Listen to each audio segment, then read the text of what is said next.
Echoes of Loss. A father and son's journey through grief. My wife just passed away. My father told me to marry another woman, just like he did. This started a war between us. I am a 26-year-old male who lost my wife, Annie, over a year ago when our 2 children were only 18 months and 4 years old. She was only 25. Annie and I had 2 kids who were barely 18 months and 4 years old at the time, almost the exact age I was when I lost my mom. The parallel was chilling, and it forced me to confront the full circle my life had taken. I was only 5 when my mom passed away. It's one of those memories that isn't just a single moment. It's like a shadow that stretched long over my childhood. Growing up, everything seemed a bit grayer, a bit more muted without her. The house was quieter and Dad was always busy trying to fill the void her absence left in every corner of our life. He did his best, but you could tell he was just as lost in grief as I was, even though he tried to hide it behind long hours at work and forced smiles at dinner. I remember feeling perpetually confused too. Why my mom? Why our family? Friends would talk about their moms, their plans for Mother's Day, and it felt like living in a world where everyone else had something precious that I had lost. Birthdays and holidays were the hardest. Dad tried, he really did, but there's a particular kind of emptiness that comes from missing a person who was supposed to be there for those moments. As I grew older, that confusion turned into a deep-seated fear of loss, clinging too tightly to relationships or shying away from them entirely to avoid the potential heartbreak. It wasn't until much later in my own adult relationships that I began to understand the depth of my fear. Therapy helped. Talking about her, about the memories and the pain made it more bearable. Losing Mom so young fundamentally shaped who I am. It made me more empathetic towards others' pain, more aware of the fragility of life. Back then, the world seemed suddenly bigger and more intimidating without my mom. Even though I was too young to comprehend all the ways her passing would impact me, I felt her absence in every part of my daily life. There was an emptiness at home, a silence that wasn't just about the lack of her voice, but about the missing layer of love and security she represented. Annie always had this vivid memory of her dad, how he'd lift her high above his head and make her feel like she could touch the clouds. She was just 6 when he was taken from her, swept away by a sudden illness that none of us were ready to face. That loss carved a deep, aching void in her life, one that shaped her in ways she only sometimes talked about. She grew up determined to be the pillar her dad couldn't be for her, to build a fortress of love for our kids that nothing could penetrate, not even death. But life, as it often does, had other plans. It was a crisp fall morning, much like any other, except Annie wasn't feeling well. We thought little of it at first, a passing bug, we hoped, but it turned out to be much more serious. Within months, we were grappling with a reality that mirrored her deepest fears.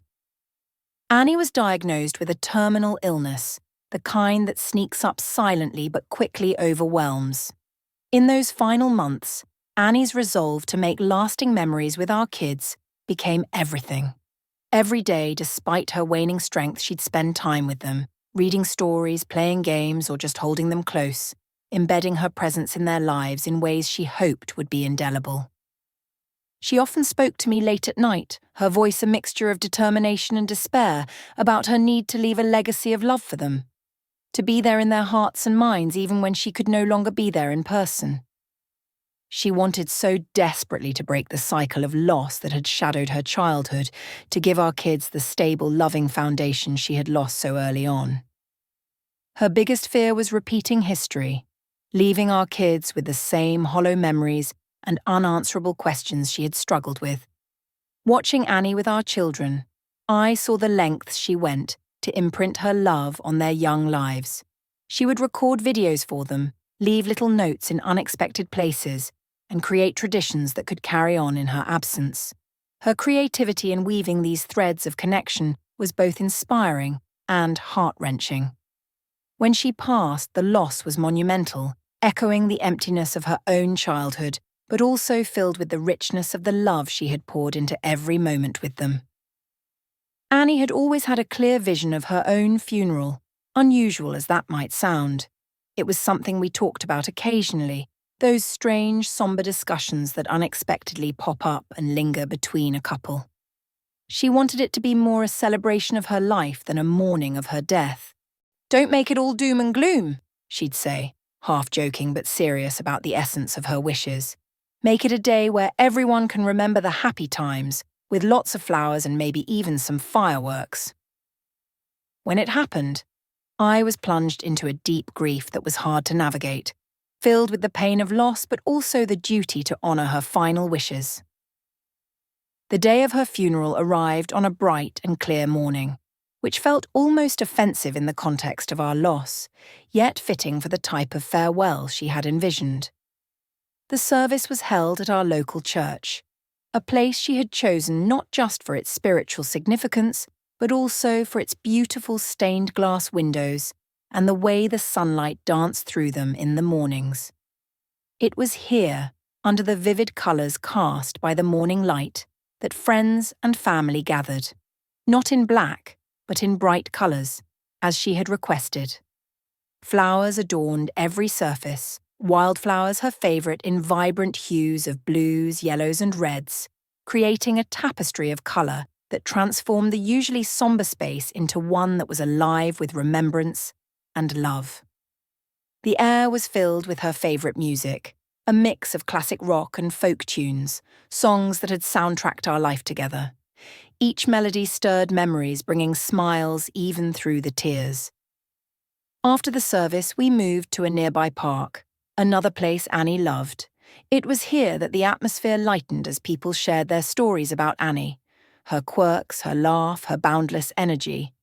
It felt like she was there with us, in the laughter and the shared memories. As the sun began to set, we prepared for the final act of the day, the fireworks.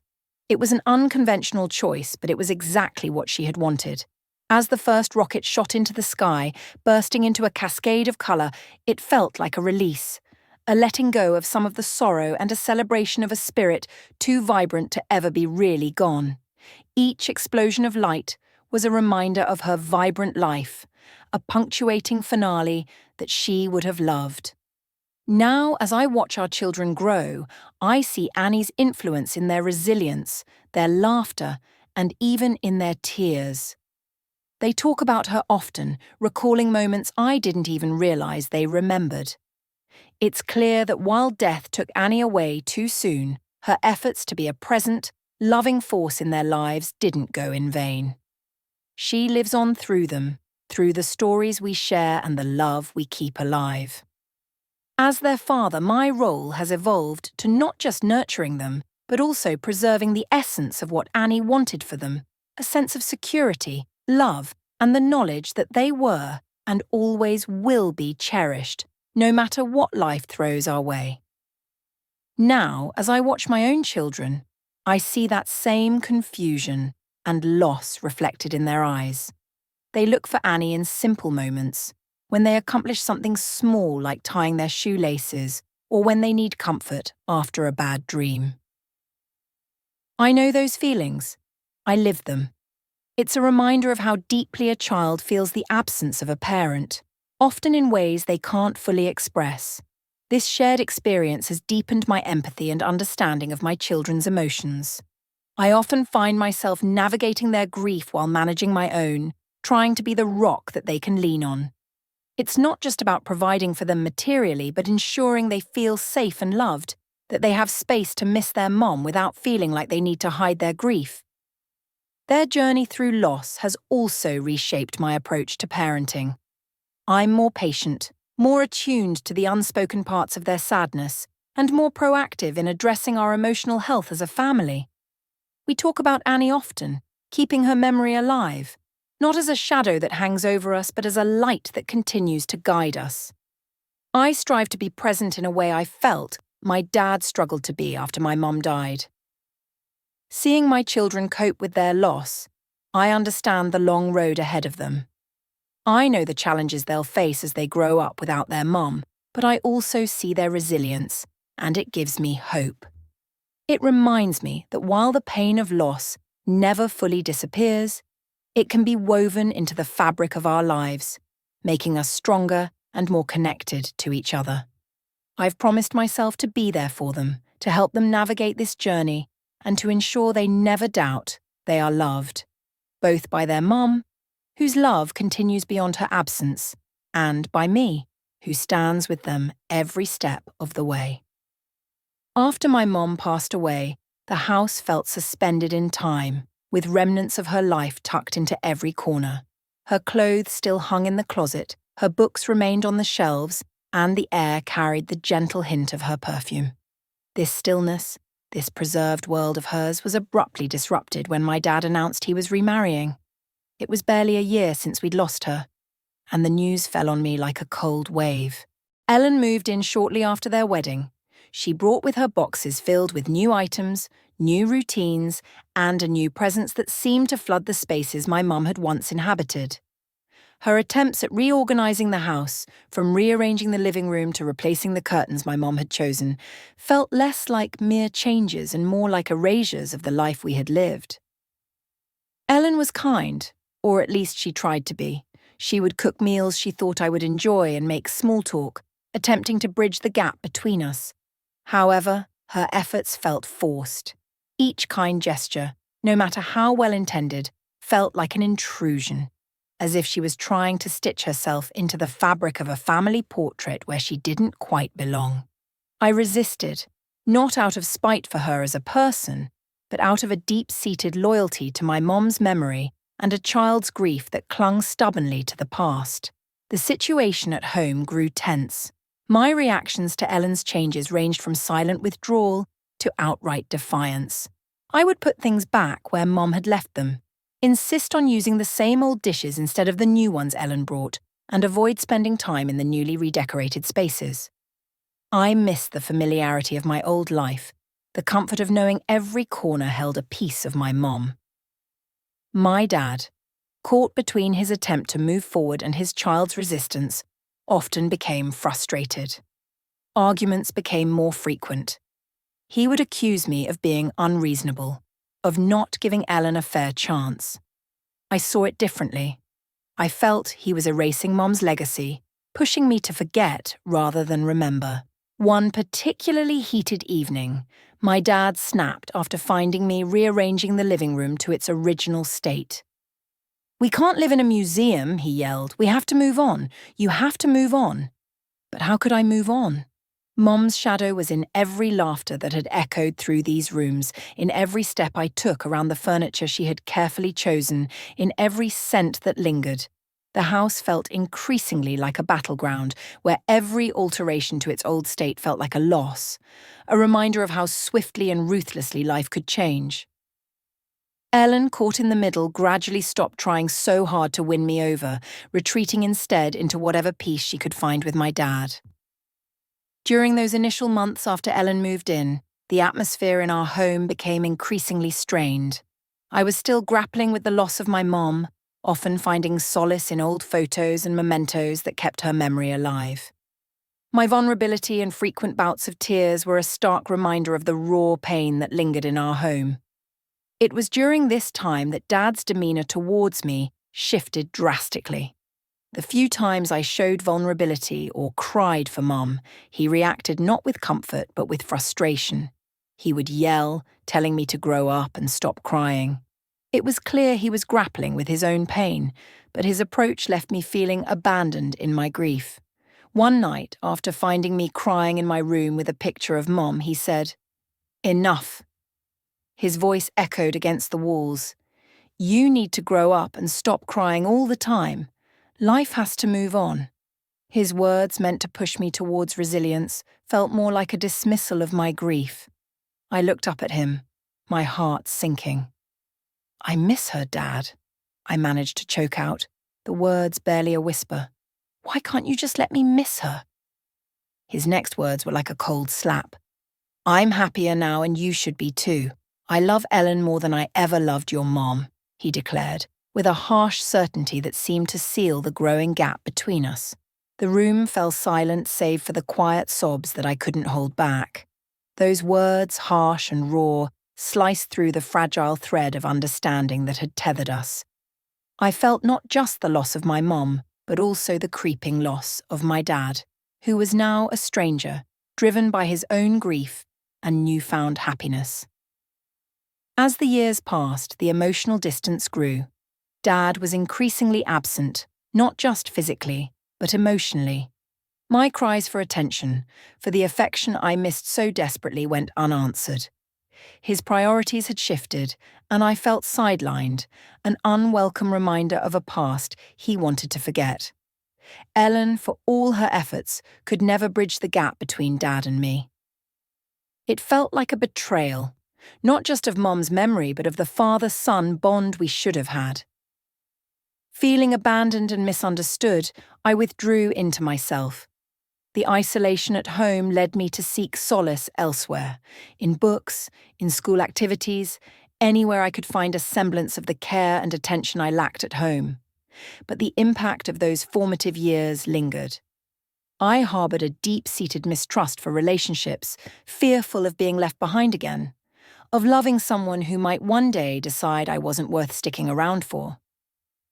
As an adult looking back, I can see that Dad was dealing with his grief in his own flawed way.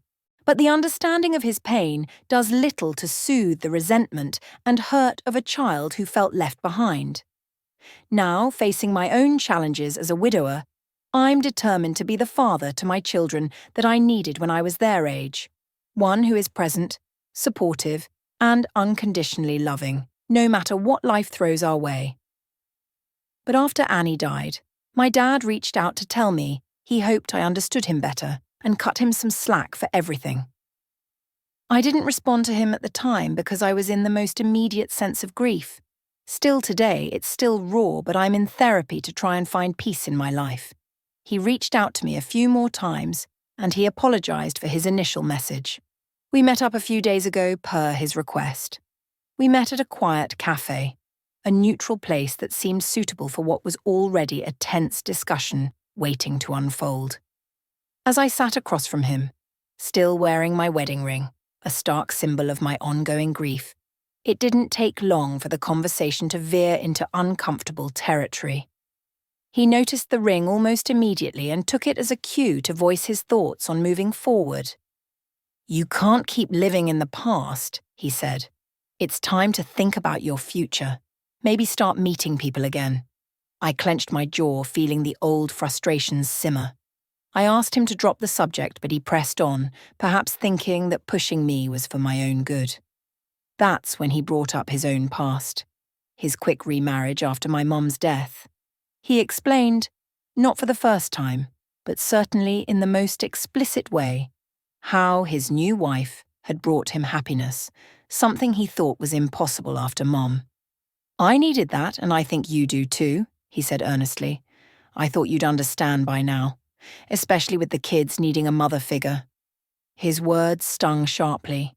It wasn't just the suggestion that I replace Annie, but the implication that my grief was somehow a selfish indulgence that I should move past for the sake of the kids.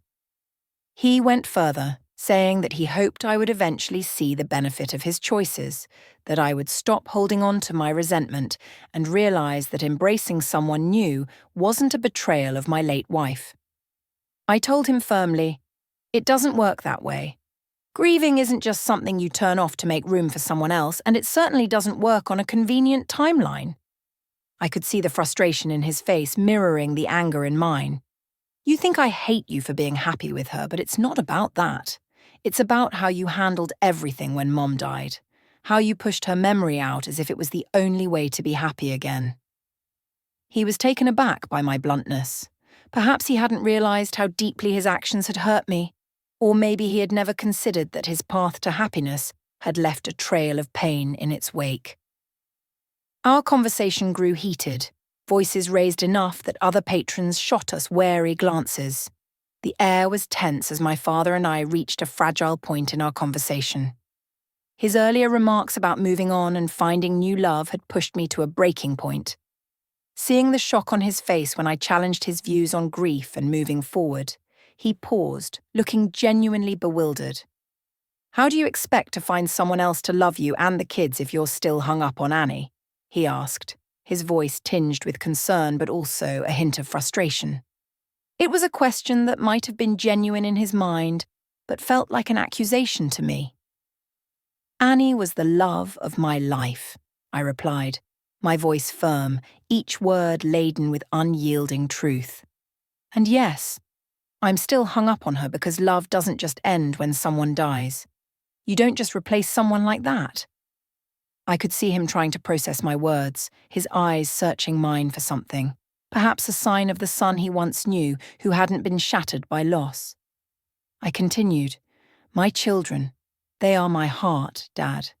They're the other loves of my life, but it's different. They depend on me not just to love them, but to provide safety, security, and a sense of normalcy in a world that was turned upside down." The cafe noises faded into the background as I leaned in slightly, needing him to really hear me. "It's my job, my duty, to give them the best life I can. That doesn't mean rushing to fill a void with a new person. It means being there for them fully, without distractions or replacements for their mom." He was stunned, perhaps, by the intensity of my conviction, or maybe by the realization that our views on handling grief and love were worlds apart. "But you need someone too," he finally muttered, almost to himself, a note of sadness creeping into his voice. "I needed my dad when I lost my mom," I shot back, the words spilling out with a mix of pain and defiance. "But instead, I got a man who was too quick to move on, too quick to replace her. I won't do that to my kids. I won't let them feel as I did, secondary to someone else's happiness." We were at the end of our coffees, the dregs cold and bitter, much like the mood that had settled over our table. As my father eyed me, ready to offer another piece of his mind on how I should live my life, I cut him off. The frustration and hurt from years of bottled-up feelings were brimming over. "I need to make this clear," I began, my voice steady but filled with resolve. "I will never, ever tell my children to just get over their mum's death. I'm not going to sit them down and tell them their mum is dead and that they need to accept a new mother." The cafe, usually a backdrop of clinking cups and indistinct chatter, seemed to quieten around us. My dad watched me, his expression hardening as he prepared to defend his own actions again. But I wasn't finished. "And another thing," I continued. "I'm not going to scold them for missing her, for crying out for her at night. It's normal. They're kids and they lost their mother. How could I possibly take that grief and make it about someone else's discomfort? That's not what they need. They need a dad who understands their pain, not one who silences it." My dad shifted uncomfortably, his eyes briefly dropping to the table before meeting mine again. "You think I don't know that?" he muttered, his voice a mix of defensiveness and weariness. "I think you forgot it when it mattered," I shot back, unable to keep the edge out of my voice.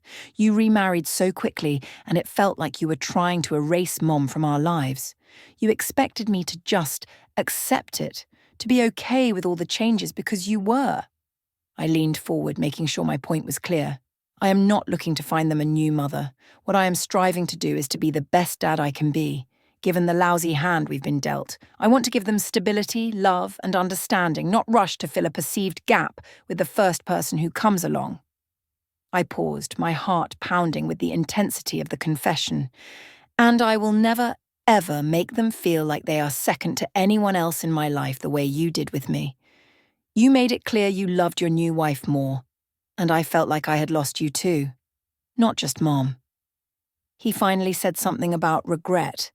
How he regretted that I couldn't see his perspective, that maybe one day I'd understand. But as I walked away from that cafe, I knew that understanding wasn't just about seeing his point of view. It was about recognizing the deep divides in how we process loss. I wasn't ready to forgive his past actions just because he had found happiness. My path was different, and I needed him to respect that without judgment or pressure. As I drove home, the weight of our fractured relationship heavier than ever, I realised that some gaps might be too wide to bridge, at least for now. The last time I saw my dad at that cafe, it felt like a definitive line had been drawn. In the weeks that followed, he tried to reach out a few times. Texts, a couple of voicemails, his voice always holding that familiar mix of concern and awkwardness, as if he wasn't quite sure what to say or how to say it without reigniting the flames of our last argument. Each attempt at bridging the gap seemed to remind me of the wide chasm that had formed between us over the years. I wasn't ready to cross it yet, so I responded sparingly, my replies brief and non-committal, until eventually I stopped responding altogether. The silence that settled wasn't peaceful, but it was necessary. Life went on, as it does, filled with the daily routines and small crises of raising two kids alone. I threw myself into being a dad. The soccer games, school projects, bedtime stories. Every smile and tear from my kids reminded me of my promise to be the steady presence they needed. I often thought about that conversation with my dad, turning over his words in my mind, questioning the harshness of my responses and the rigidity of my stance. Yet every time I considered reaching out, I remembered the feeling of being a kid who felt second best, and I'd retreat, convinced I needed more time. Months turned into a year. The seasons changed, and so did the kids. They grew taller, their faces losing the last traces of toddlerhood. My dad's attempts to connect became a memory, almost as distant as the happier times before Mom's death. In the quiet moments late at night, when the house was still and my mind refused to rest, I pondered the cost of my steadfastness. Was holding on to my hurt worth the growing silence between us?